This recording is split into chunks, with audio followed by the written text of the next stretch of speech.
than where we were here last time because we did lose supporting church that was at the same level as you. And so you and that other church were our number one supporting churches as far as fiscal partnering. I think you all like me more than they ever did anyway. But as far as the numbers, so that kind of hurt. But God has provided. Also, we have met some donors along the way, some individual donors. Really weird things like a good portion of our personal individual support comes out of, excuse me, Wisconsin and North Carolina. I know. Go figure. In fact, every other time, besides this time, every other time I've come out here, just about, I drove my old 2010 Mazda 3 5-speed stick, zoom, love driving that thing, and it was not going to pass inspection last fall. It would have gone another 100,000 miles for the drivetrain, but the wheels were going to fall off, rust and whatnot. And we were putting money into it with like brakes and struts and suspension stuff, and it was just time to go. It was paid for. We didn't have the money to replace it at that level without going into debt. Well, I had a donor from Wisconsin. I told him that, and so in the parking lot right now is a 2017 Mazda 6 Touring Edition. It's the nicest car I've ever had, and I'm a little embarrassed, like, you're a missionary, how do you afford a car like that? Well, it is a 2017, so, calm down a little bit. And it's a stick. It's probably the last standard transmission car I'll ever own. So God really provided for us there. My wife was all kinds of jealous. She's like, how come I can't get a car like that? So we're...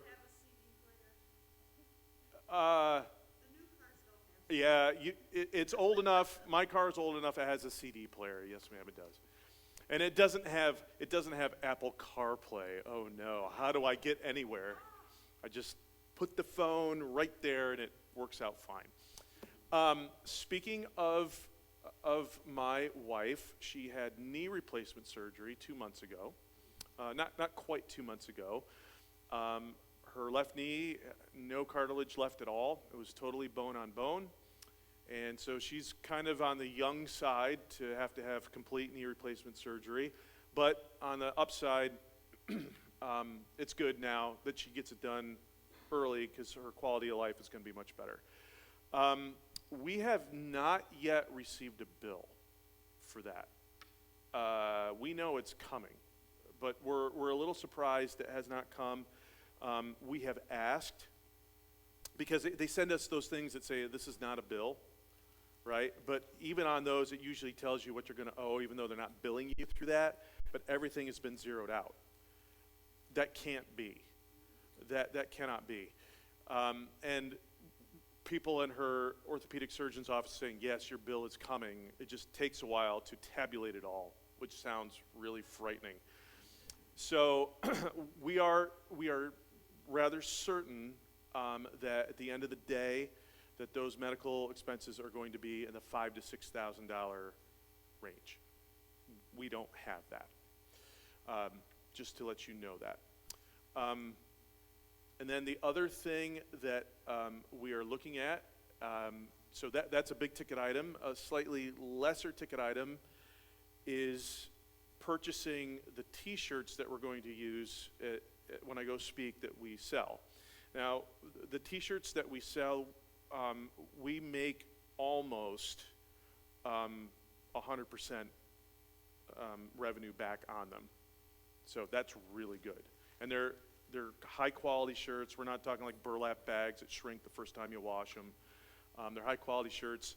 We have our designs ready to go. In fact, anybody that considers themselves a small, and I won't judge you, like if you're really not, you want a small shirt, you can have one. That's basically all I have left for our shirts out there. We need those to be gone. Please take one. This year, these shirts, we're doing 2 shirts. One of them is a Lord of the Rings themed shirt, go figure. It's going to be really awesome. I spent a whopping $25 to get it designed on Fiverr.com with a designer out of Argentina, and she was great, worked with me. And it's kind of a stylistic cartoon type looking thing where you're looking at Gandalf standing against the Balrog, and the caption is going to read, "Secret Fire Bridge Patrol, taking a stand since 3019, Shire Reckoning." So I'm pretty excited about that. So we're going to get that shirt printed, and it's basically just a white graphic. So once we're ready to go, people can order, at least the first time, any color shirt they want that is available to them through the company that we get. And then the other shirt, I might be the only one that buys this shirt, but I think it's really cool. We haven't quite decided what we're going to use for a logo or the wording, but it's going to be something along the lines of "redeem the time," or "for such a time as this," or "the days are short," something along those lines. And then the graphic is simply going to be, now you're going to have to be of a certain age to get this, and I'm okay with that. The graphic is simply going to be a flux capacitor. I want that shirt. So I just think it's funny. So if you remember the flux capacitor from Back to the Future, it was labeled with that old, what was it called, Dymo red label. So that's what the wording's going to be. It's going to be awesome.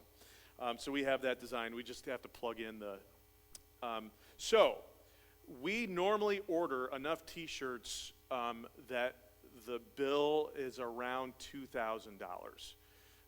That's normally what happens when we order shirts. It's around $2,000. We make every cent of that back, and we'll double that money. I have been in some places, some camps, where we have sold $3,000 worth of merchandise. Now, the last time that happened was the same time I broke my ankle, so I think we had sympathy sales. That probably had something to do with it, but most of it was done. I broke my ankle the last full day of camp, so we were cleaned out. Books, I ordered books twice in the 2 weeks that we were at the camp. So books are cheap. We can just get those as we go along. I find them cheap, but t-shirts are a bit of an investment because we have to order enough at once. So I'm just letting you know, it's about $2,000 to buy t-shirts, but that $2,000 turns into $4,000 for that. We are still thinking through what it's going to look like to create some digital media, some classes. I have recently spoken for a group of churches. It was the Reformed Episcopal Church, of all things. And if you're like, that sounds weird, don't worry. They have nothing to do with mainline Episcopalianism. They're more like very conservative, high church American Anglicans. This group of people has an extremely high view of Scripture. There are some ecclesiological things that we would debate with them on, and that is okay. I hope you're okay with that. But they asked me to speak at their annual conference, which happened to be 8 blocks from my house, which was convenient, back in November. And I got done speaking, and they were so receptive, and they had invited me to come speak at their seminary and their Christian day school. And this one guy comes up to me and he said, "Hey, I'm the archdeacon of the diocese." And I'm smiling and nodding like I know what that means. I haven't the foggiest idea. But in context, I figure out he's like, now this is an actual denomination, so the denomination makes financial decisions. He's the CFO of the denomination, and the REC has, they would tell you if they were standing here, old money. It's an old American tradition, an old American denomination. And he said to me, "Andy, we want to use your stuff, your content in our high school, Sunday school classes." Well, there isn't any stuff. He said, "Well, you have to get some made, like get some videos made." I said, "Well, that costs money." He said, "Yeah, we'll pay for it." Oh. So I call the one person that I know, some of you know, because I have no idea how much that costs. His name is Chris Brown. Chris, I don't know. Do I have to rent a studio? He's like, no, bro, as only Chris would say. He said, we'll bring you out to Wisconsin. We're set up for that. And here's what I really need, and you can be praying for this. I need an audience. I don't do well teaching a camera. I don't like that. The Cyclops looking at me, I don't like it. I need an audience.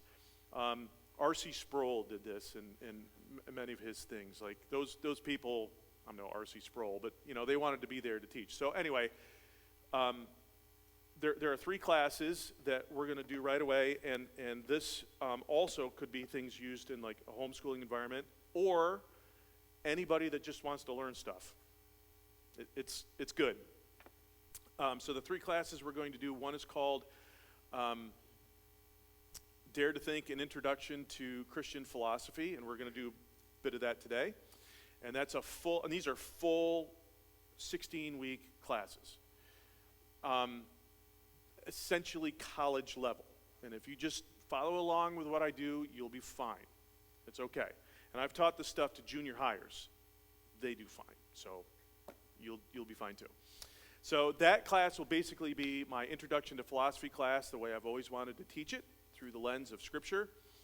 The second class is called Heroes of the Rebellion. And there's a graphic out there on the table. That one's delicious because it looks like Star Wars. It's just awesome. So that class is going to be a class on existentialism.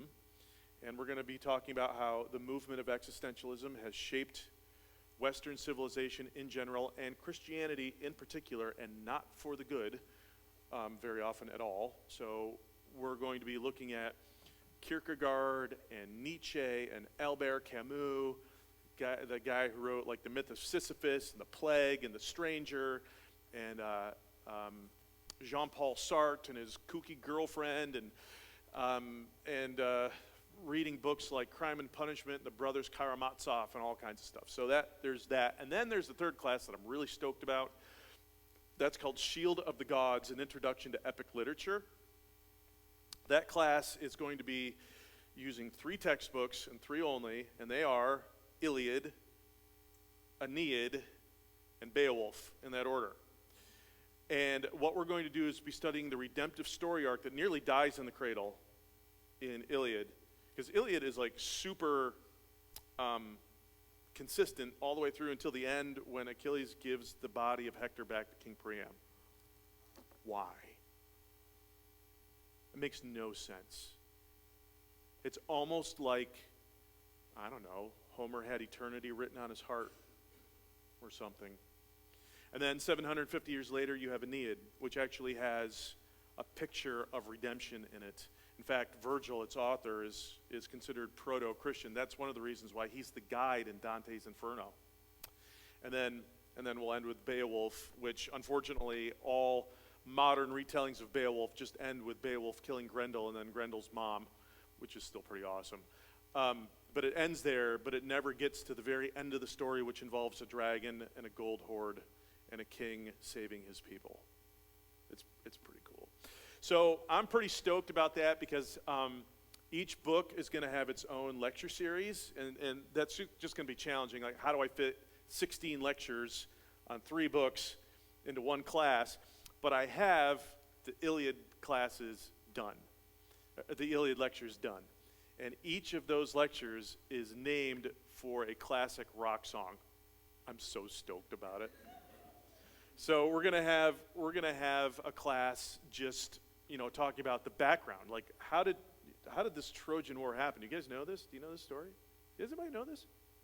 This is just Randy. I got to tell you this, and then we're gonna get into this. So there's this wedding, and the wedding was actually between Achilles' mortal father Peleus and his goddess nymph mother Thetis. So weddings on Mount Olympus tended to be big deals. You didn't want to get left out.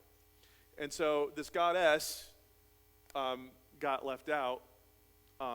Eros, goddess of love, got left out, and so she's ticked. And so she's going to make trouble for everybody. So she takes a golden apple and inscribes upon it, "To the most beautiful and flings it into the midst of the wedding guests. Well, three goddesses fight over it. They are Aphrodite, Hera, and Athena. And they're all like, yo, I'm the most beautiful. And so who do they go to? Dad. They go to Zeus. Well, not for all of them, Dad. They go to Zeus, and they said, you got to choose. And Zeus is like, yo, I'm related to all of you some ways more than once. Like Hera is his sister and also his wife. Ew. So he's related to all of them somehow. So he says, I'm not going to pick. So he says, I know. We'll find a mortal to pick. And who do they choose? Paris, the Prince of Troy, son of King Priam. So Paris comes before them, and Aphrodite, let's begin with Hera. Hera says, if you choose me, I give you power. Athena says, if you choose me, I give you wisdom.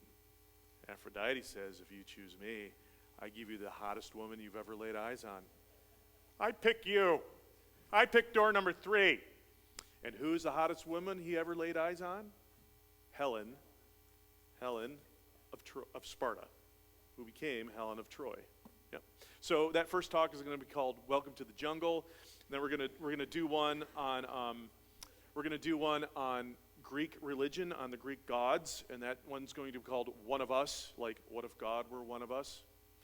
And then my favorite, I'm also going to give a talk on the Greek hero ideal, like why is Achilles the hero in the story? That one is called Fortunate Son, Creedence Clearwater Revival. I'm pretty stoked about that. And then my greatest challenge then is to just get the content out there, but then there's so much else. Do you know, so, and I'm going to get to this content here, but now I'm all excited about this. Do you know one of the climatic scenes in Iliad is where Achilles has a showdown with the Trojan warrior Hector. Hector kills Achilles' little buddy Patroclus, which brings him out of retirement. Well, he quit because Agamemnon stole his war bride. That's a hot mess to begin with. But Agamemnon stole his war bride. So Achilles is like, I quit. And Patroclus said, well, okay, you quit, but I want to kill Trojans. So how about if I wear your armor, and the Greeks will think that I'm you, and they're going to rally. He's like, okay, that's cool. Just don't get too close to the city. And Patroclus pays no attention to him. He gets too close to the city. Apollo comes along, ping, flings him off his chariot, and he gets killed. And Hector, by this Trojan hero Hector, strips his armor from him as a trophy. And now the rage of Achilles, the very first book in Iliad is the word rage. It's about an angry mama's boy demigod wannabe superhero. So his rage is finally realized, and he goes berserk, mowing down Trojans just to get to Hector. And he calls out Hector, and they have this showdown right before the city walls. Do you know there's a biblical equivalent to that? You know the story. David and Goliath. Yeah. David and Goliath. There's taunts in both of them. Oh, it's great. So I might do a whole nother series just with that stuff, like the Sunday school angle of Iliad. So I'm excited. So I don't know. A week? Yeah.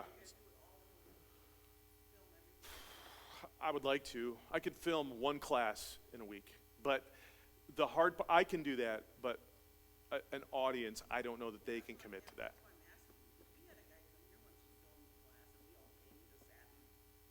Well, I'll do it here then. Stinking go to Wisconsin. Stupid Chris. He left us all anyway. Didn't he?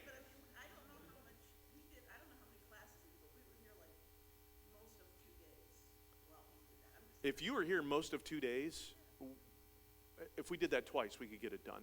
Okay, well, thank you. Well, let's think about that, because I'd rather, all right. I lost my train of thought. I know, big surprise. Okay. So, and by the way, I've not given you this talk before. This is new.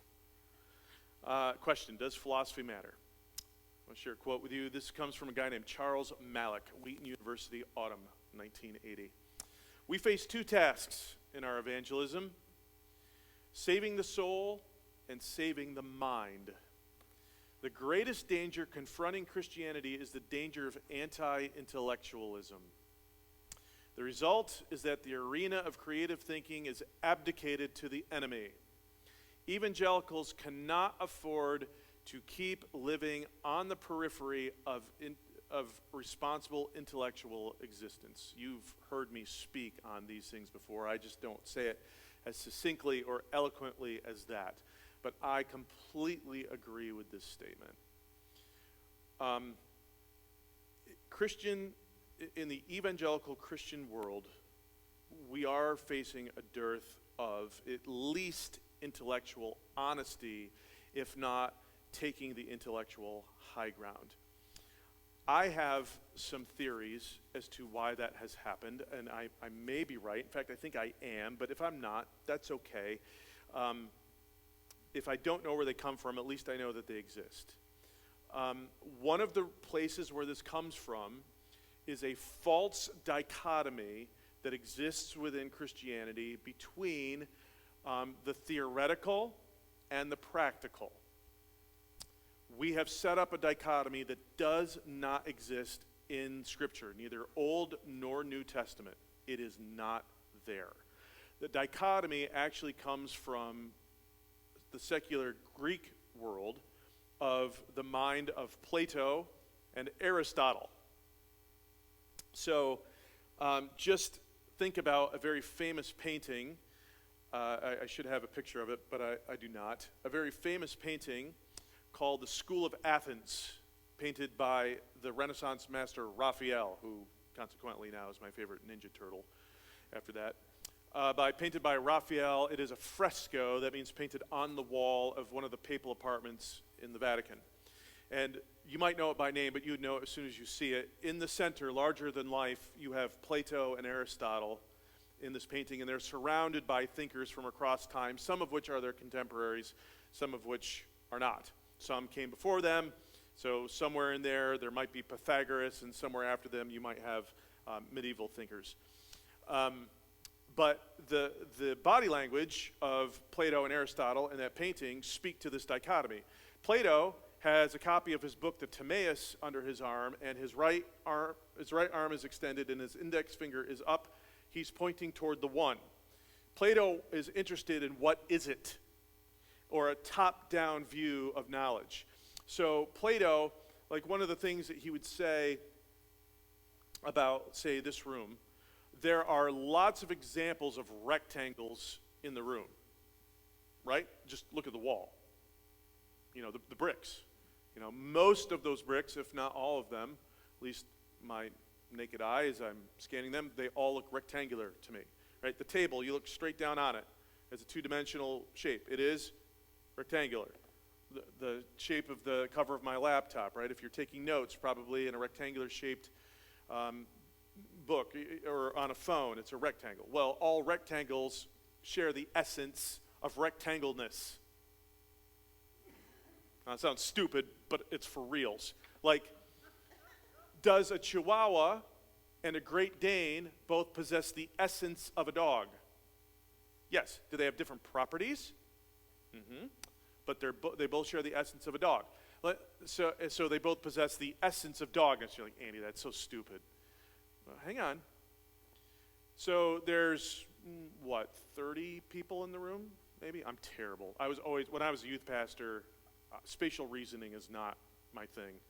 I'd look and be like, all right, we got 28 kids at this event. We should probably order 96 pizzas. Every time. I was really bad at it. But there's 30 people in the room, right? So amongst the 30 people in this room, there's different properties. Age, sex, size, height, weight, body density, all kinds of stuff, right? Hair, wherever it might be or might not be. So these are all different properties, but every person in this room shares the essence of personhood. Do they not? Now, even if you're like, I haven't heard that before, I'm not trying to trick you. this should sound like common sense to you, right? Well, does the essence of personhood exist in the spiritual world? Or the immaterial world? Yes. Where? Nope. The essence of personhood. So all persons share in the essence of personhood. That means the essence has to come from somewhere. God, right? It is one of the three classic Sunday school answers that works, right? So rectangles exist because God exists, right? Or say the essence of goodness itself. So this is Plato. He's saying you get to the top of the thing and then you understand how all the things work. Well, next to him is Aristotle, and under his left arm he has tucked a copy of the Nicomachean Ethics, a book that we study in my ethics class. His arm is down, his fingers are splayed, so it's not the one, it is now the many. If I could attach a word to Plato, it is the word is. If I could attach a word to Aristotle, it is the word does. What does it do? How does it work? Plato, and I didn't make this up, you can find this other places. Plato, both of them, you can take them to extremes. And also, by the way, you can follow a thread from each of them through a history of philosophy, and you can connect the dots. All schools of thought at their core are either Plato or Aristotle, with a couple exceptions, and I'm going to give you one here in a minute. But Plato to the extreme is just raw theory. Does nothing, raw theory, or as I have been accused, having my head in the clouds. A pastor friend of mine, it kind of hurt, told me that. My response was, good, thank you. You just gave me a compliment. He's like, what? I said, yeah. Socrates was accused of the same thing. In fact, a satire play was written to make fun of him called The Clouds. Like his head was in the clouds. Aristotle, on the other hand, if you take it too far, is raw pragmatism. Well, can you see where raw theory by itself might be not maybe dangerous, but ultimately, what do we do with it in church? Well, can you see how raw pragmatism? Like, let me give you the 8th grade Andy Giesman definition of raw pragmatism. That's called tushes and seats, TIS. And that's the metric of success. We have tushes and seats, we win. Well, if that's your metric, your strategy is, anything goes, right? So you can take them to extremes. So, in the world of philosophy, in the history of philosophy, they're at odds, right? You have the rounded arch structure of architecture. Well, that's Aristotelian. It's just functional. They didn't do that because they look nice. They do that because it can hold a lot of weight. But then in the Renaissance, the Platonic writings are discovered again, and this is when they start building giant Gothic cathedrals in Europe. Cathedrals are beautiful not because of what is put in them, because they're mathematically perfect. And so the pendulum swings back and forth, but then, like Christianity, well, that's a school of thought. Is that at its core Platonic or Aristotelian? It's got to be one or the other, right? Nope. Not if you read the Gospels. Jesus of Nazareth perfectly bridged that divide. It is neither at the core theory, nor is it just practice. It is both. The one always informs the other every time. Every time. But that idea that there's this a dilemma or a dichotomy, so that implies two, has infiltrated into the church, and we have been talking about that for a long time. And right now, we're at a place in the church history where I guarantee you Plato is not winning the day. Aristotle is. You've all been to conferences, youth rallies, whatever. There's a youth conference that I used to speak for, and not all that long ago, one of the people that was involved in leadership, I'd get done speaking, And this person would come up to the microphone and say, okay, participants, students, as you're taking notes, I want you to write down at least 3 things in your notes about something that you must do after hearing this talk today. And I would go to this person and say, I wish you'd stop doing that, because you are demanding that they come up with a plan of action, and sometimes it's just good to know something. Maybe I do something with it sometime, maybe, but again, the New Testament speaks of knowledge as having intrinsic value. It doesn't have to have instrumental value, right? Okay. So that's one. By the way, there are other Platonic ideas that have infiltrated the church that we don't know about. How many of you, if you grew up like in a conservative, say, Baptist church, and you went to a youth rally, at some point you heard somebody give the talk on love not the world, neither the things in the world, for if anyone loves the world, the love of the Father is not in him. You've heard this talk before, right? And if you've heard that talk more than once, at least one time you've heard somebody talking about the evils of the physical world and how basically everything spiritual is good. That's Plato. That's not the Bible. Because have you read like the creation account? At the end of each successive day, God looked at what he made and said, it is good. Now, as a Christian, would you ask me, is it fallen? Yeah. But did God make it good? Yeah. Does that make it inherently evil? No. That's impossible. Anyway. So that's one. And then the other one is, so that false dilemma, and right now it is the assumed right position that the pragmatic, utilitarian, let's get it done, what do we do, that is the ultimate question. So this is one of the reasons why we have lost the intellectual high ground. So I'm gonna ask you an uncomfortable question here, and I hope that 2 things don't happen. I hope that you do not pluck the chickens and heat the tar. And I hope you continue to send us support checks after I ask these questions. So there are fundamental or elemental questions. These are worldview questions.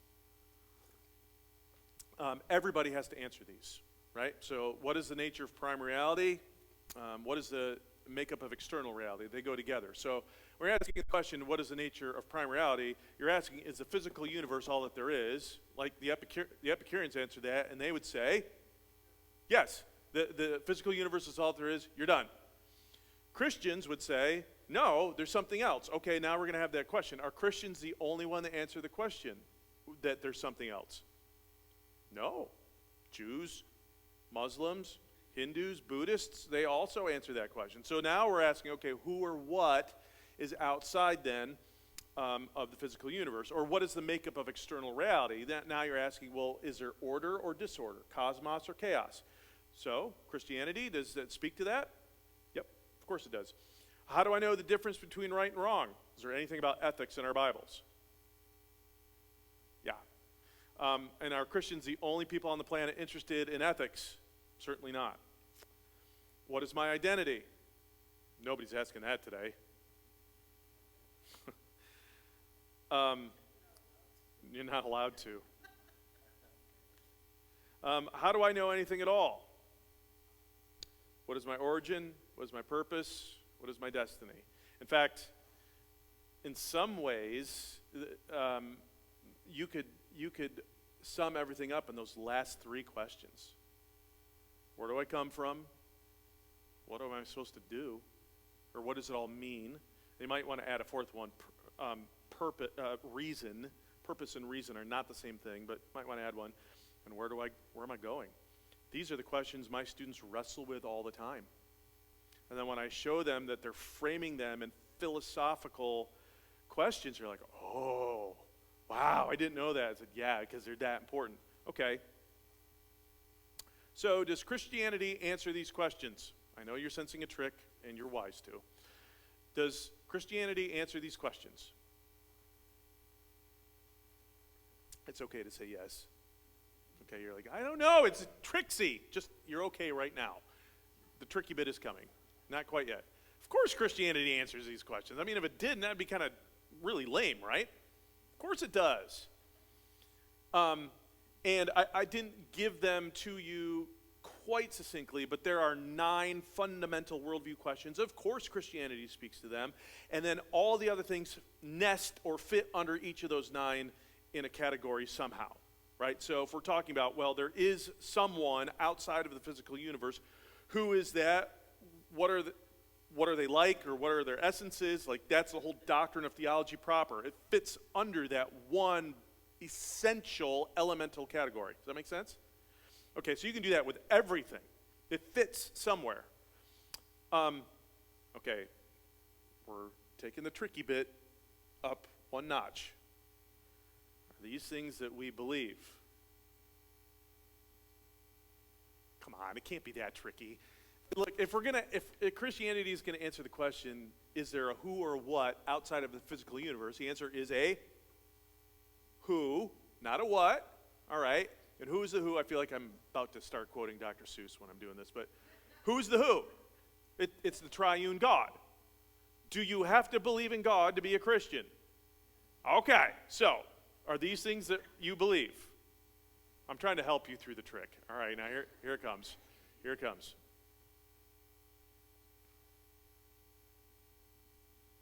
Are these things that you can actually know? Now, I'm going to answer it for you because I like you and I don't want to have a debate with you. The answer is yes. Absolutely. These are things that you can know. So what we're going to do is we're going to have a discussion in the next hour. Are you guys okay? Can we just go without taking a break?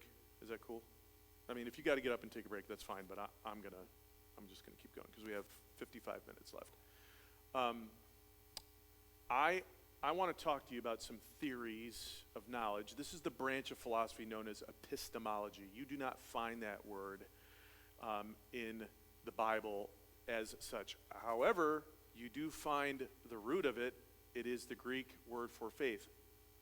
Anybody know what that is? Pistis. P-I-S-T-I-S. So something epistemological is dealing with that realm.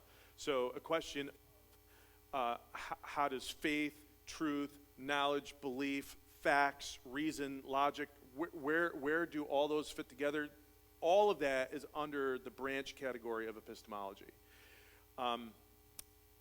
My position is this is really important to at least have a working Aristotelian knowledge of how these things work. You don't have to be an expert in epistemology, but my fear is that this is probably one of those areas that most evangelical churches and its members are the weakest. And this isn't because people are sinning or they don't want to know. They've never thought about it. But in a world that's becoming more and more post-Christian, you must. So I'm going to help you work through these things. Yes?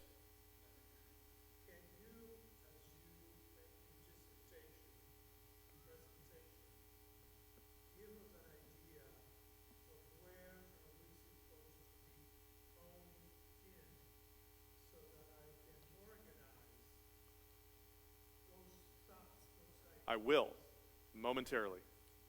Okay. So here's a statement that I first heard when I was in my first residency for my doctorate at Biola. My professor said to us, guys, and it happened to be all men that time in that cohort, said, guys, Christianity is primarily a knowledge tradition. And I was beside myself when I heard that. I thought, no, it's not. It's primarily a faith tradition. And he told us, nope. You put your faith in the things that you know. Knowledge is dependent upon facts.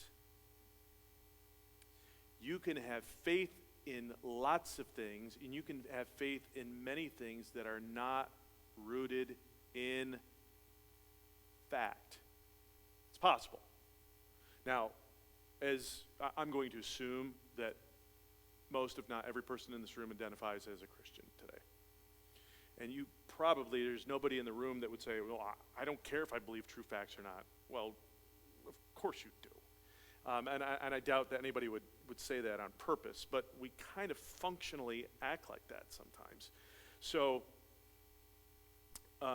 yes, it is a knowledge tradition. So, to help Mel, let me let me give you some of the things that we're going to talk about, just so you can see it.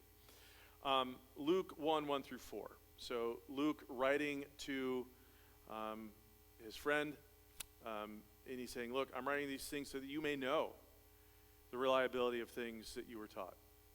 I'm writing to you, dear Theophilus, so that you will know. And it is the word gnosko, which is among the most basic words for knowledge in the Bible. Gnosko means you have knowledge of something because you're walking in it and through it. It is something like experiential knowledge.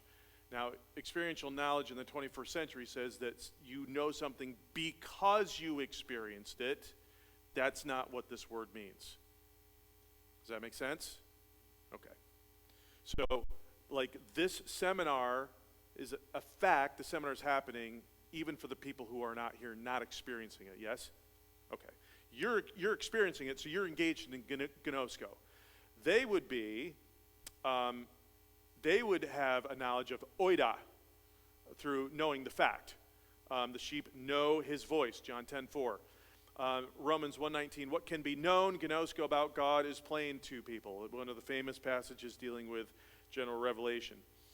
1 John 1, this is how we know we are in him. So John, over and over and over again, uses the idea of knowledge. And of course, 2 Corinthians 10, I've spoken to you about that before. Paul writing again to that jacked up group of people in the Greek city of Corinth for the second time, he says to them in chapter 10, hey, Corinthians, you live in the world and you're in a fight, but the fight that you are in is not like the world's because your weapons are not like the world's. You wield divinely forged weapons whose purpose is to tear down the strongholds that set themselves up against the knowledge of God and take every thought captive for Christ. He doesn't say that sets themselves up against belief in God or faith in God. He says knowledge. So this is just a short list of passages that deal with the idea of knowledge. This is not exhaustive. What I'm going to do right now in the time I have left is I'm going to give you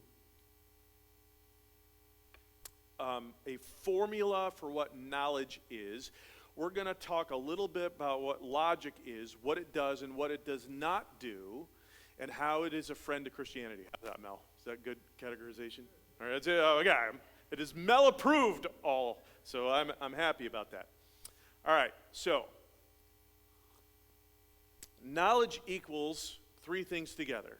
Justified true belief. Knowledge equals justified true belief. You need all three in order to actually have knowledge. So what we're going to do is we're going to talk about those three things in reverse order. Belief. Like I mentioned this morning in the worship service, everybody has beliefs. Every person on the planet is a believer.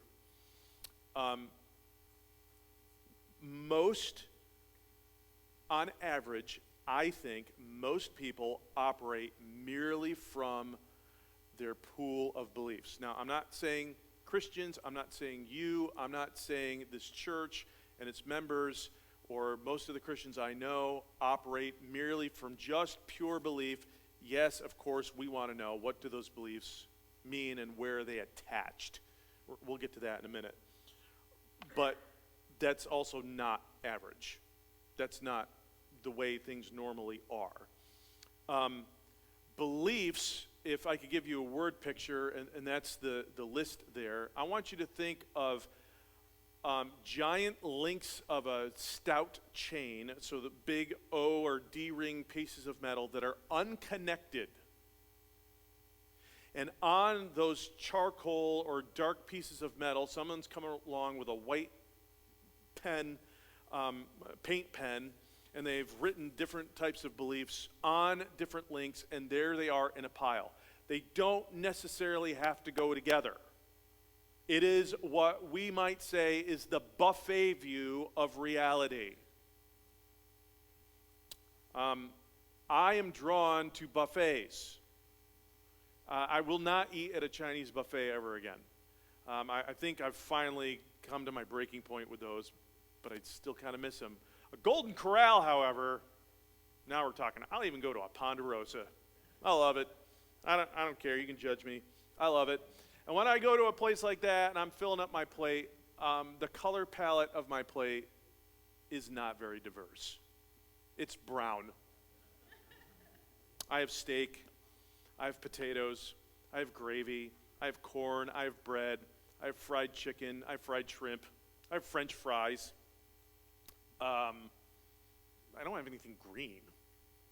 I saw Amy eating her lettuce over here. Reminded me of the scene from The Hobbit when the dwarves are in Rivendell. Like, what is this? I don't understand. Eating the leafy greens.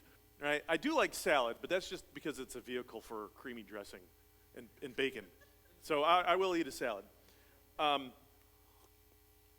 I pick and choose what I want. To give you even more of an update within this context of how the ministry is going within the classroom, the primary thing I do, it's very challenging because, as I have told you before, things have not changed with the basic makeup of the thinking of the average 18 or 19-year-old. They see their world as being something they get to pick and choose from all different buffet tables and to arrange a platter before them that is palatable to them, irrespective of if it's true or not. This is very challenging when I know that they are sinners living in the hands of an angry God. It's really hard for them to comprehend that or understand it at all when they have a completely relativistic view of reality. That means all ideas stand in relationship or relativity to all others. There is not an ascending or descending order. It is completely horizontal. Are you following these word pictures? Because I'm throwing like 5 at you all at once.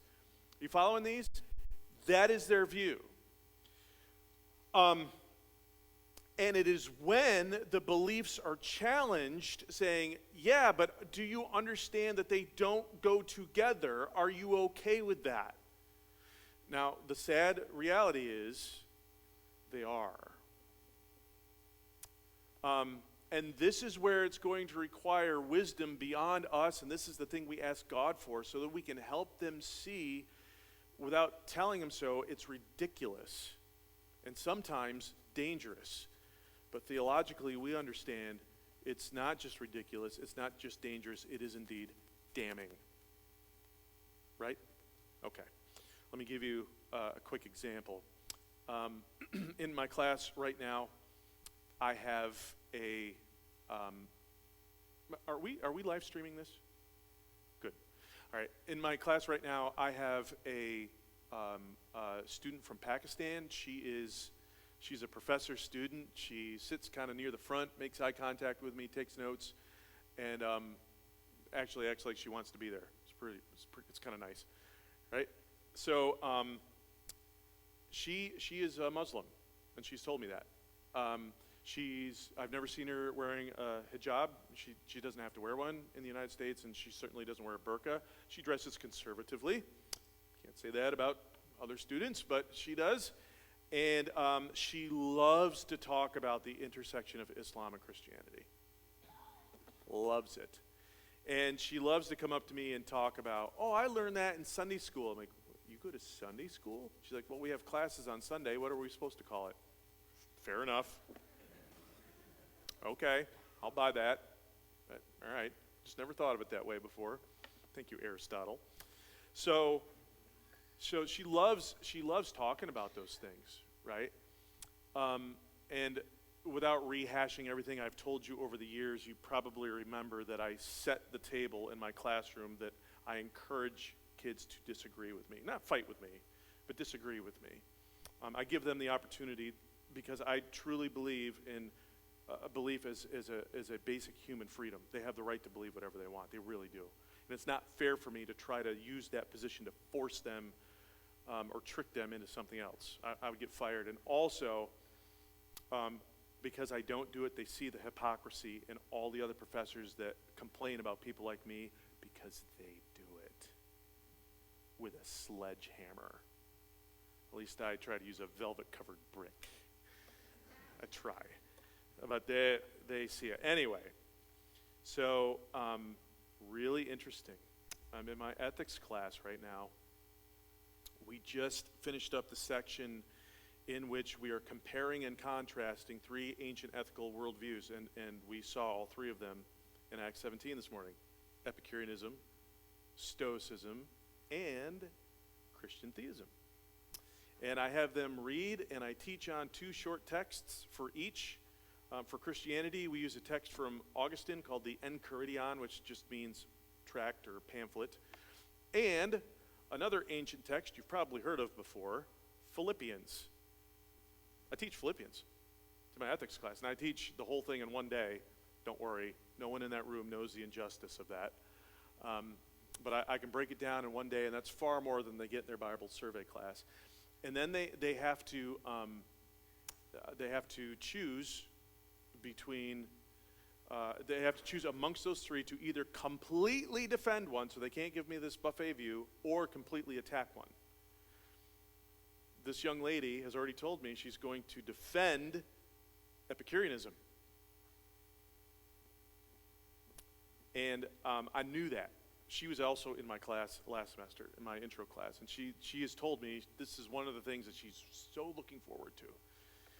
And I said to her the other day, I'm not going to tell you her first name, but I said to her the other day, I'm trying to come up with a pseudonym. I can't come up with one, so I'll just call her her. I said to her the other day, I said, so, are you going to do your paper, what I think you're going to do now? And she said, oh yeah, Epicureanism I'm going to defend. I said, what in the world does that have to do with Islam? They don't go together. Now, I could say the very same thing to a student who identifies as a Christian. Now, is everything about Epicureanism wrong? Nope. Does the Bible say pleasure is an inherent wrong? No, it doesn't say it's an inherent good either. Right? There are boundaries. Right? But as a Christian, you can't say, well, I'm a Christian, but I'm going to defend actually, intellectually, literally, Epicureanism. That doesn't fit. I said, you just got done celebrating Ramadan. You denied yourself pleasure until sundown every day. It's called food. She's like, oh. Just this past week, we're wrapping up the semester, and we're doing so by looking at two existentialist thinkers that are fun to compare side by side because one is a Christian, I think. The other is an atheist, I'm sure. So the first is Soren Kierkegaard, and then the guy that comes right after him, Friedrich Nietzsche. I'm pretty sure Kierkegaard's going to be in heaven. You can disagree with me, that's okay. But I think he's going to be in heaven. Kierkegaard, one of the things he talks about in this whole faith issue is that a person of true faith has to be involved with a paradox. There's got to be some internal struggle that they're wrestling with, and if you never have that, then you're never going to have true faith. You want to talk about the person who has influenced Christianity as to you got to have an experience in order for it to be true. That guy. Just saying. Or you got to feel it. And if you want to try to show me in the New Testament where that is anywhere, be my guest. Read Acts 9 through the end of the book. Show me where an emotional response is ever a requirement for worship or redemption. Never. Just saying. Anyway, so his prime example that Kierkegaard uses, and this is in all philosophy textbooks. It's amazing. It comes from his book called Fear and Trembling, where he talks about what he calls the knight of faith, or the person whose personal actions had to get outside and above the normal categories of good and evil. You know who that is for him? Abraham. And particularly Genesis 22 with Abraham sacrificing Isaac. you should try teaching that to a by and large secular college audience that didn't grow up in Sunday school knowing that story like the back of their hand. Like, wait, whoa, and let's be honest, I play it up, right? No, Andy, you? Why, yes. I play it up because I give them the whole background, going all the way back to Genesis 12. I'm like, so God comes to Abraham, is like, hey, I'm going to make a promise to you. Look, I split this cow in half. We're going to walk through it. I'm giving you 3 things: land, and I told my students, so that's partially fulfilled. And I got to be careful. I can't go down that road. I will get fired. The whole Palestinian debate. I got to be careful. But it is partially fulfilled, right? Seed, like a great nation is going to come for you. I'm like, people, that's the Jewish people today. Like, yeah, there's lots of them. And this thing called blessing. We'll get to that in a second. But Abraham's got a problem. I'm like, what's his problem? Remember, they've never read this before. He old. And his wife is old too. And it's not working for him. There's no kids. He's like, God, this is awesome. You gave me a promise. But if I'm going to have this great people come from me, we need a start. I tell him about Ishmael and Hagar, and I'm like, so Abraham tries to kick it into speed. He's going to take it. They're like, what? That's in the Bible? He sleeps with one of his house servants? I'm like, well, yeah, it's actually very common. They're like, that's naughty. I said, I know. He's never told he's supposed to.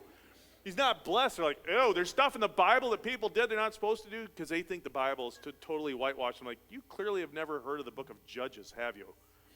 That's Randy at the end. I mean, wow. Stuff like that. And I said, and it turns into like a Jerry Springer show, because here's Sarah. How do you think that goes? Because Abraham's like, well, I sired a son with this chick. You think she's like, well, that's wonderful. How do you think that goes? Not well, right? So then finally, after so many things happen, Sarah laughing, come on. Finally, she conceives and gives birth to Yitzhak, Isaac. His name means laughter. Now, when he went out to ride his bike, they put a helmet on him because he's like the only shot they have. No, you can't climb the tree. Get out the tree, man. And then one day God comes along and says, hey, your son, your only son? Yeah. Sacrifice him to me. Okay. And so he packs up the wood, he packs up the fire, he packs up Isaac, and off they go. And Isaac is like, yo, Dad, where are we going? Well, we're going to go offer sacrifice. What are we sacrificing? We seem to have forgotten that bit. Well, so I explain this, right? To my students are like, oh, this is shocking. I said, I know.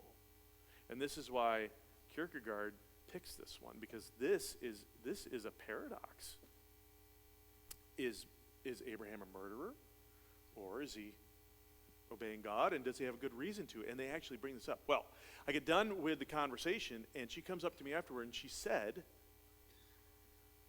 Andy, in Sunday school, she said, I know these stories, and she knows them well. She said, but do you know that in Islam, we teach that the child of sacrifice was Ishmael?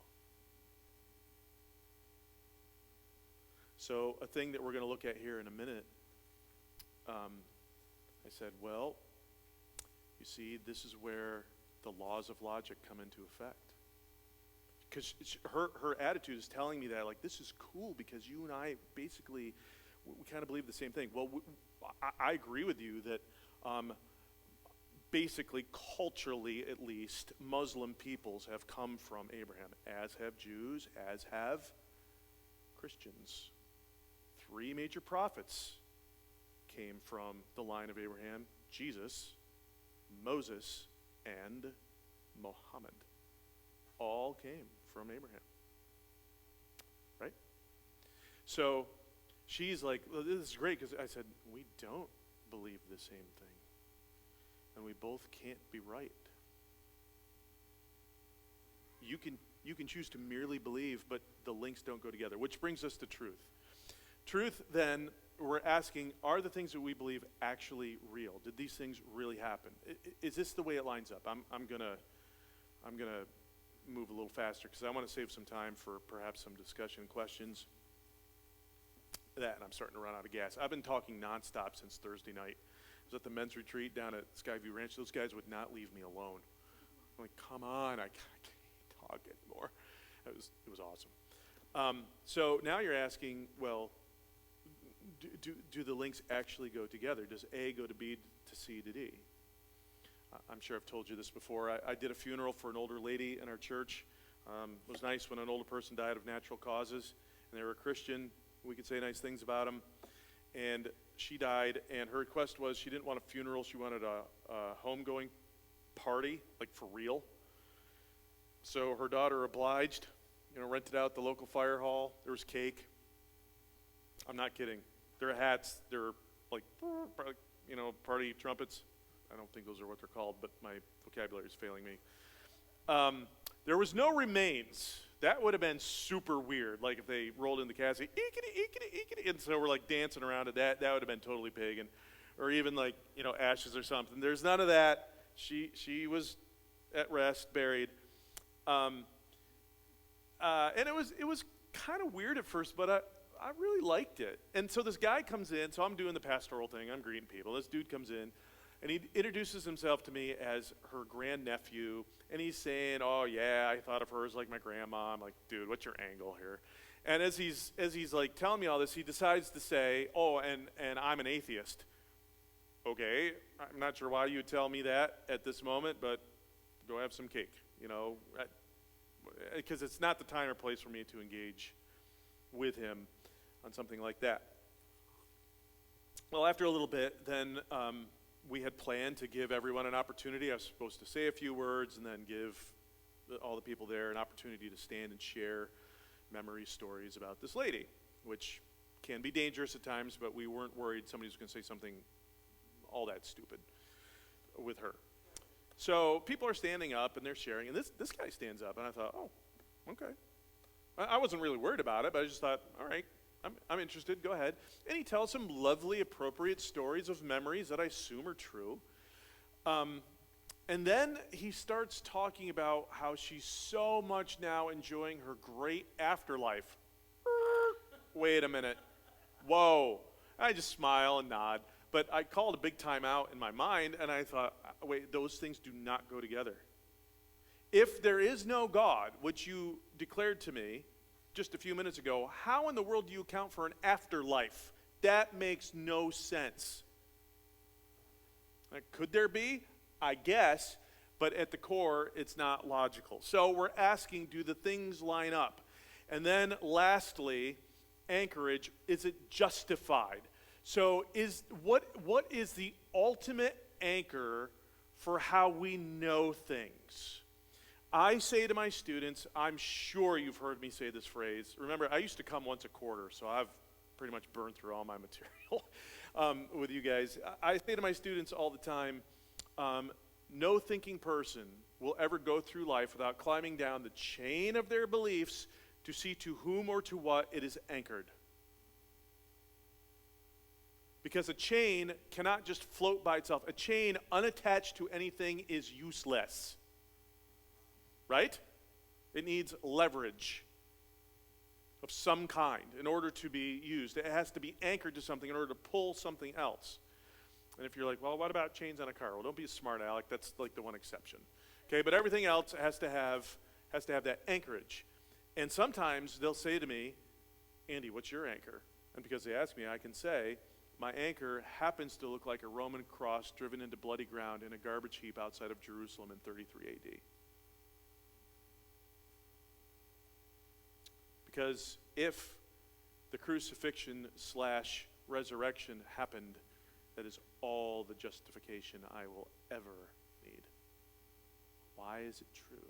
See, when I say I'm worried that sometimes, so I'm not judging you, please, I hope you trust me enough to understand.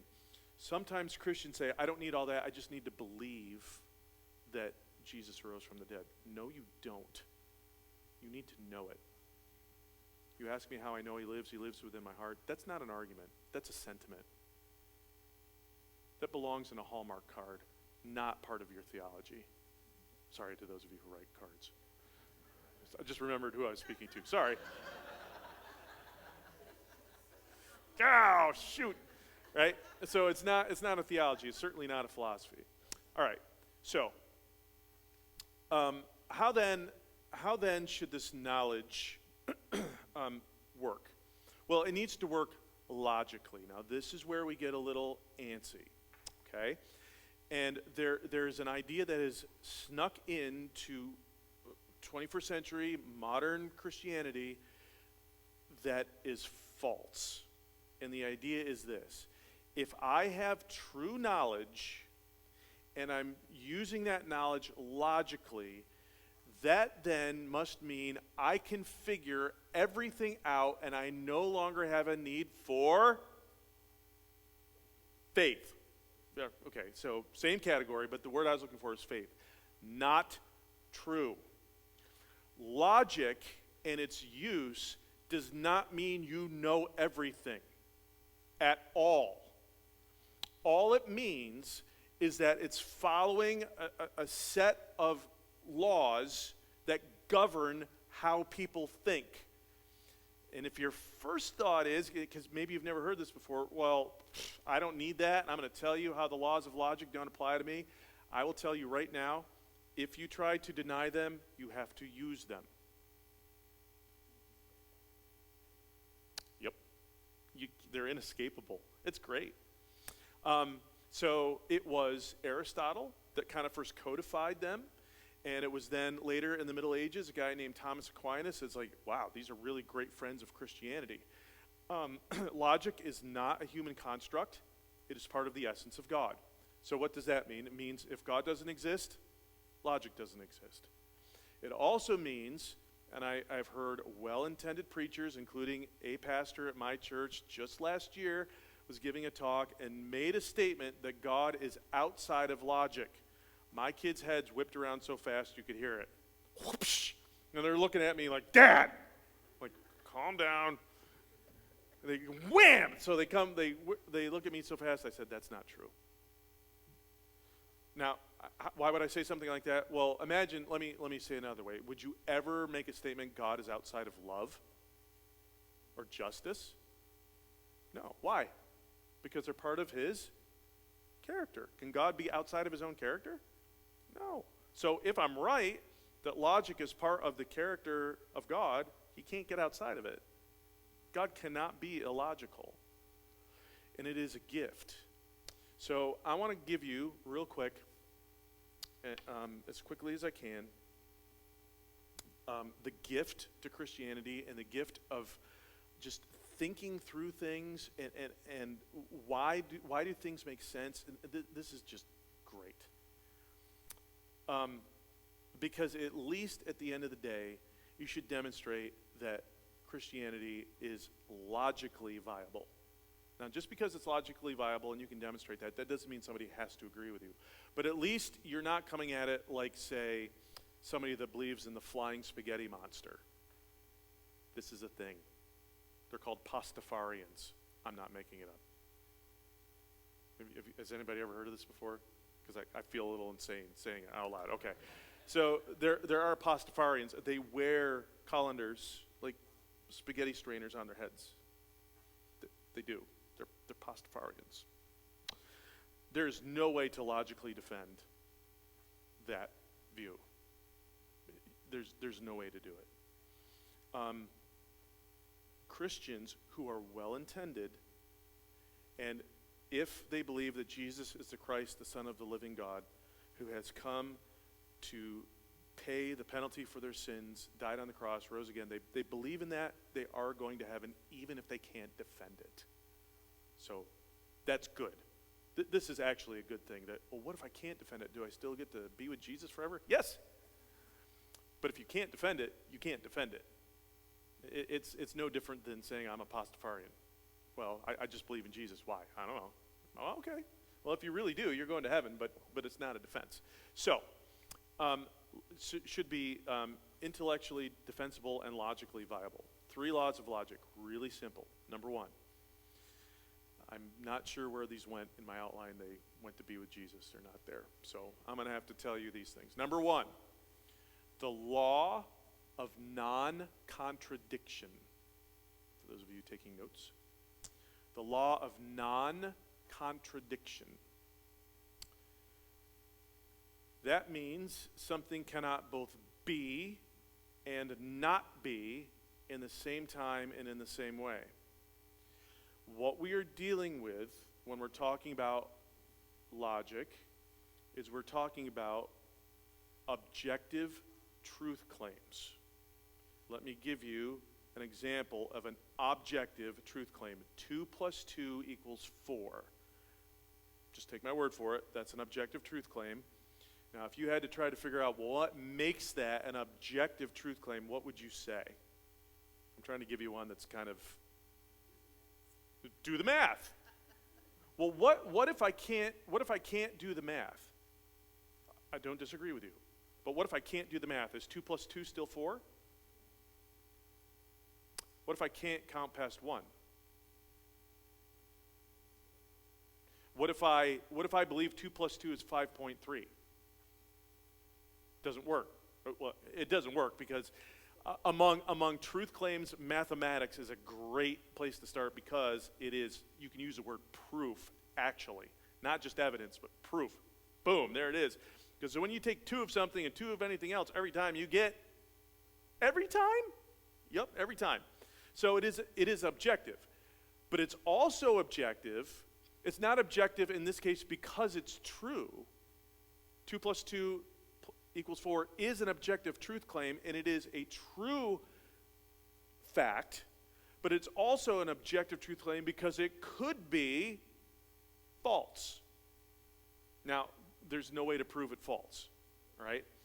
But it could be false. That's the nature of an objective truth claim. So let me give you an example of another objective truth claim. So we're gonna turn the heat up several degrees. It's a simple 3-word sentence. God is real. Is that an objective truth claim? I know, you sense a trick. God is real. Is that an objective truth claim? Okay, what makes it objective?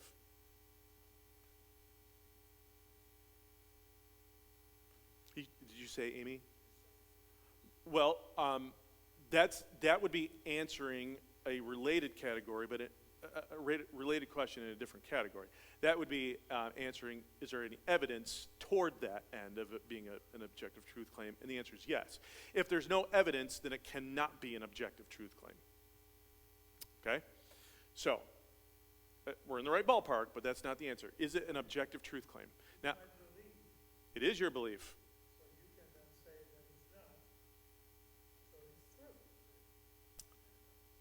That doesn't make it true. No, that makes it subjective. So would you as an individual, whether you're Mel or not, do you have the right to believe that God is real? Yes. Conversely, do you have the right to disbelieve that? Yep. Okay, so you might know the answer to this question. You just might be afraid to say it out loud because it feels like, I'm a little scared of this. It's an objective truth claim based on the law of non-contradiction because that statement is either true or false, and it can't be both. Or in this case, right, it can't be both at the same time. So I'm giving you an example of a binary idea, so it is one of two, right? Let me give you another example of an objective truth claim. Now, again, please leave the chickens unplugged. It's 4 words. God is not real. Now, I'm asking you to be intellectually honest here. Is that an objective truth claim? Yes, it is. Oh, good. See? This is good. What makes it an objective truth claim? Well, Mel, I'm going to assume you don't believe that statement, right? Okay, but there are plenty of people who do, but mere belief does not make a statement true nor false, right? So merely believing it is not the basis of it being objective. It is objective because that statement must either be true or false and not somewhere in between. So I'm sure you understand, but I'm going to say it just to clear my own conscience before you. I'm not suggesting that it's a toss-up between those two things.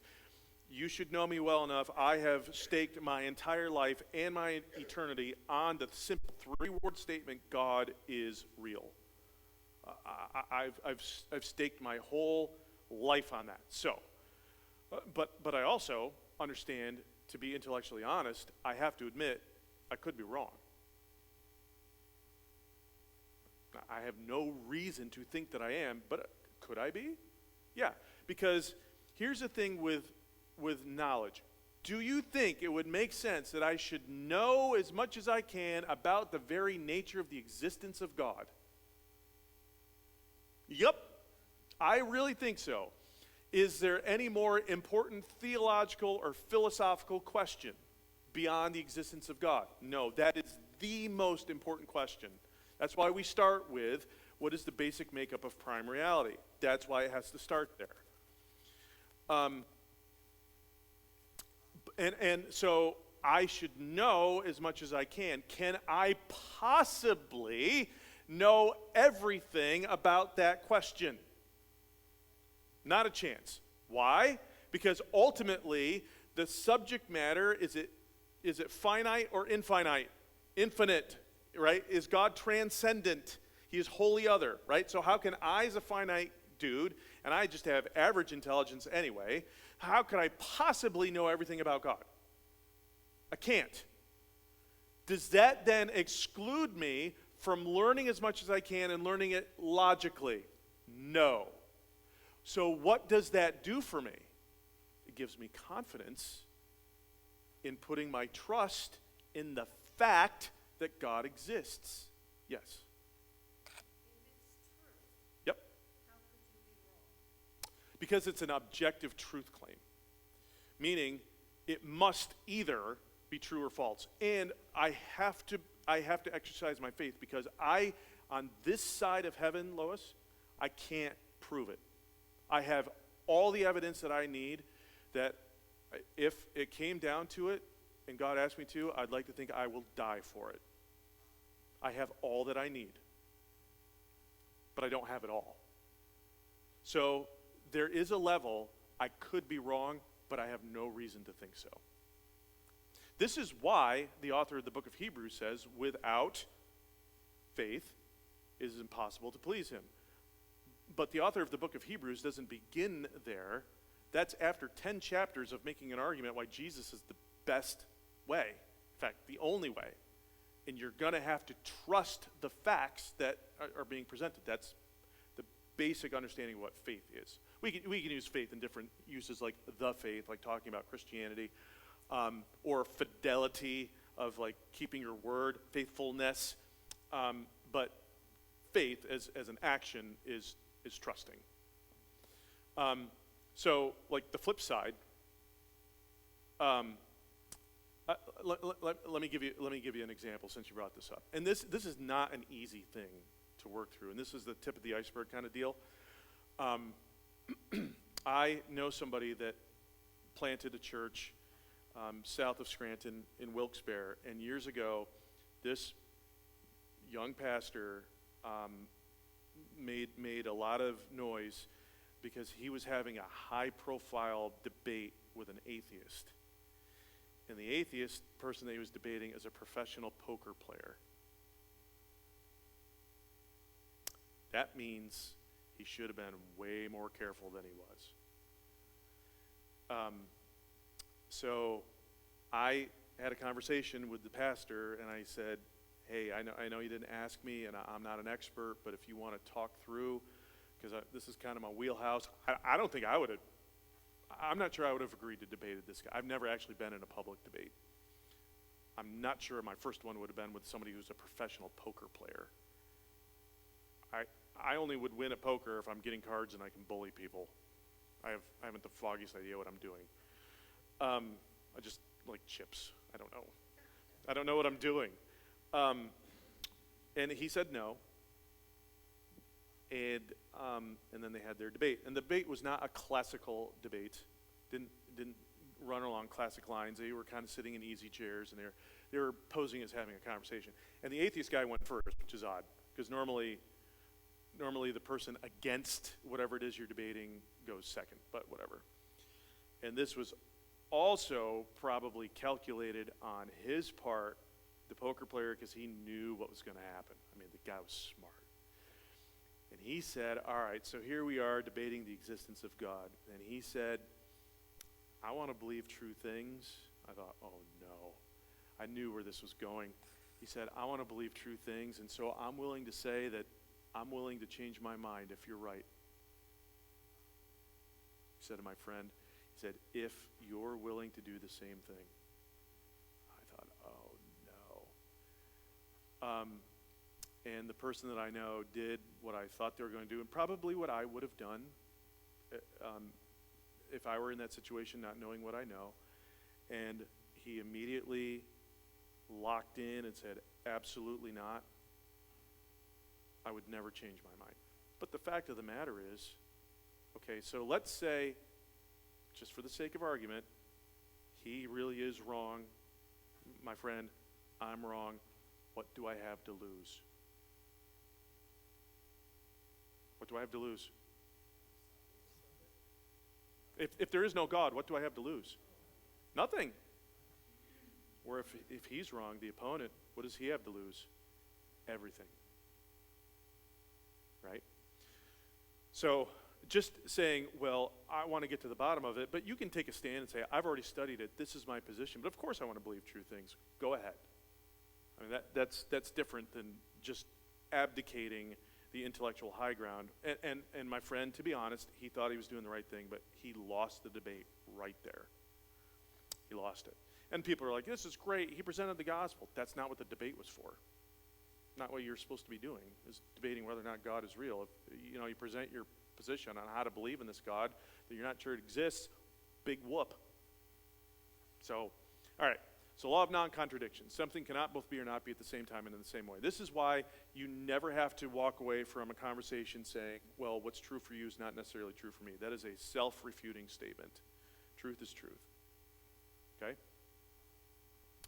It's great. It must be one way or the other. Number two, the law of identity. The law of identity. This one's a little bit easier. So the law of identity says something is what it is and not something else. The teacher of this seminar is identical to Andy Giesman. Andy Giesman is identical to the teacher of this seminar. Andy Giesman is identical to the husband of Becky Giesman. The husband of Becky Giesman is identical to Andy Giesman. They are the same thing. So identity says something is what it is, not something else. And here's the beauty of the law of identity. All you got to do is find one difference for two ideas to no longer be identical. Are identical twins truly identical?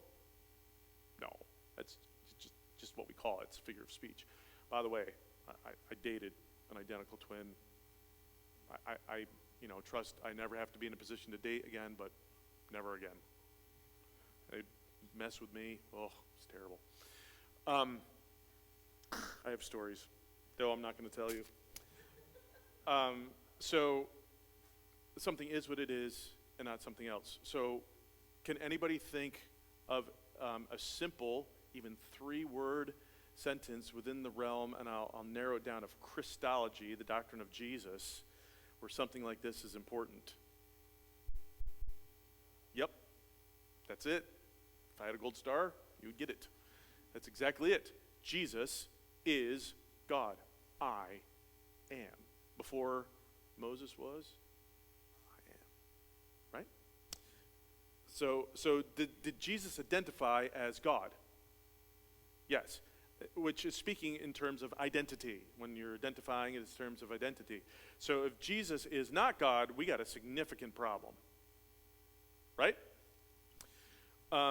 Theologically speaking. But if Jesus is God, we're good.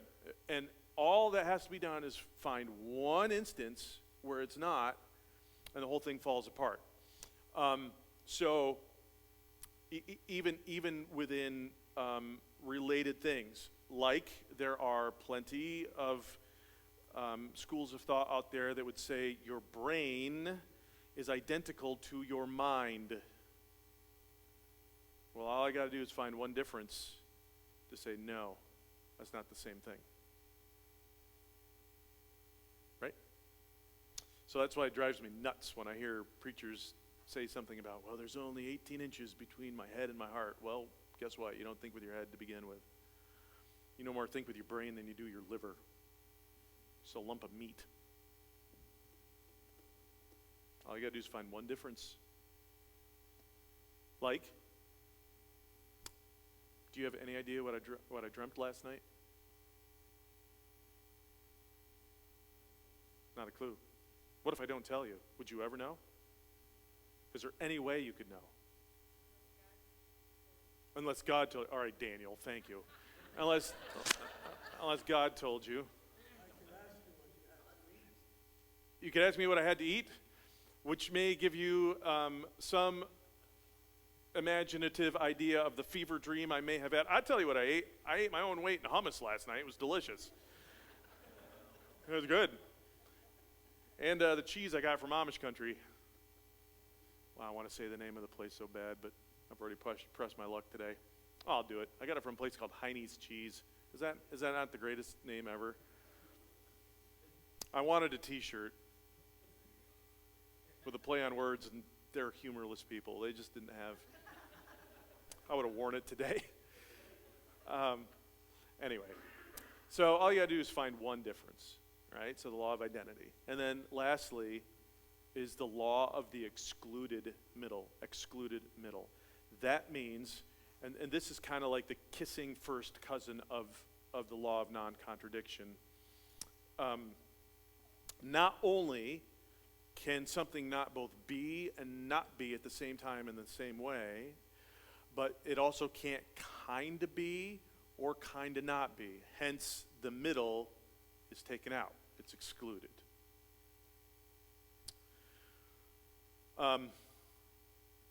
So what does all this mean then for Christianity? We had a film night at our church last summer. Something I highly recommend. The film I highly recommend is it's produced by the North American Mission Board, the mission arm of the Southern Baptist Convention. It's called The Insanity of God. Have any of you seen this? It's excellent. It tells the story of this missionary. I think he and his wife went to Tennessee Temple to college, and they were called to somewhere in Africa to serve, and they got there in the dry season, and they didn't realize that their house was full of mold. And when the rainy season hit, like all the mold comes to life, and their son dies of an asthma attack on the mission field. I mean, it's just devastating. And then through a series of events, like God allows him to start going to all these places in the world where Christianity should not be happening. He talks about going down to Somalia, and he has a private communion service with 3 brothers, and later all 3 of them are killed when he gets home. So stuff like this. All over the world. He meets a former Taliban fighter that is smuggling Bibles into Afghanistan. He goes to China. He gets driven around in a van for hours. He has no idea where he is. Finds himself inside this walled compound somewhere in the mountains of China. He hasn't the foggiest idea where he is. And he's meeting Christians, and these Christians are shocked because they think they're the only Christians on the planet. They have no idea there's other Christians out there. And they're thriving, and they're going, wait, there's more of us? Praise God. We had no idea. Are they suffering like us? No, not always. Right? And it was just amazing. All these stories, it's inspiring. I highly recommend it. So, I'm serving on a panel. They asked me to serve on a panel, a discussion panel. I don't know why. I guess I couldn't find anybody else. And we're all just kind of looking at each other like nobody knows what to say, and nobody's like asking any questions. So we're sitting up there like a bunch of doofuses. So, like the doofus I am, I decided to try to stir the pot. And I take the microphone and I said, that was awesome. That was really good. But I do need to point something out. I don't like the title of this movie. It's The Insanity of God. There's nothing insane about it. Not one thing. It makes perfect sense. God is a God of order, not disorder. Sanity, not disanity. Arrangement, not derangement. It makes perfect sense. If people are willing to sacrifice their lives for other non-truth things, why? And that's not insane. Why is this insane? Now, there was a lady that really got very angry with me. Unfortunately, she's a pastor's wife. And she stood up and it's my dad's birthday, so that's my reminder to call him. So she's throwing scripture at me, like from 1 Corinthians, the foolishness of God is wiser, than the wisest man. I'm like, yeah, I get that, but it still doesn't mean it's insane. It's not crazy. It really makes sense. So here's what I'd like you to think about as we're going to wrap up. Oh, look, it's 2:00. I thought I was going to run out of time. I thought I was going to have too much time. Silly me. You need to be encouraged that the faith upon which you have staked everything is intellectually defensible. Absolutely. You don't have to know everything about God because you can't. But that doesn't mean you shouldn't try. And keep trying until God calls you home. Those public service announcements, the more you know. Okay. Or for my childhood, knowing is half the battle. Yo, Joe. Be both Plato and Aristotle as much as you can. Do and be. And when you have an opportunity, work through the conversation. And if you've never stopped and asked, like, why do I believe what I believe? Just start reading stuff, looking stuff up. You're only going to be encouraged. It only gets better. And after today, if you know at least one thing and you didn't know anything about this before, that is a win. Because, ladies and gentlemen, the law of non-contradiction, there's a huge difference between 0 and 1. Does anybody play Settlers of Catan? Okay. Oh, where am I? Am I new here? I forgot. You play this on retreats. I'm stupid. So we play that like at home a lot. My kids are starting to get sick of it. And I may try to manipulate people when the robber is being moved. We actually have a little donkey, and my daughter calls it the dang donkey. Move the dang donkey off my property. I might just, I'm saying when it's time to get moved, I might be pointing out who's winning.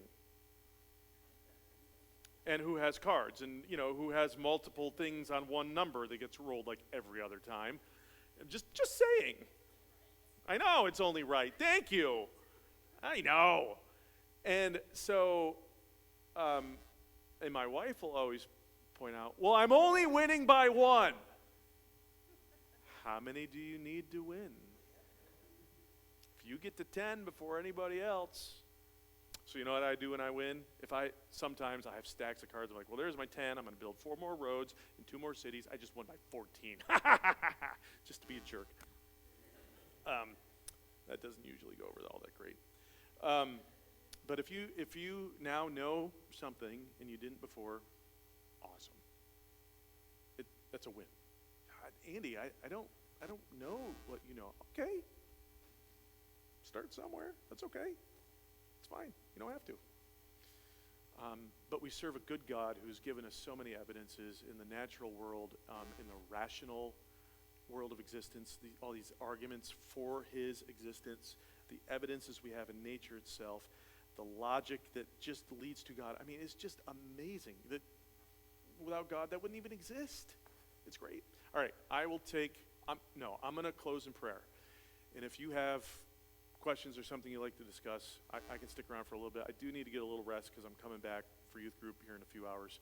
So we'll call it a day, but I'm going to pray. Actually, Pastor, would you close us in prayer, please?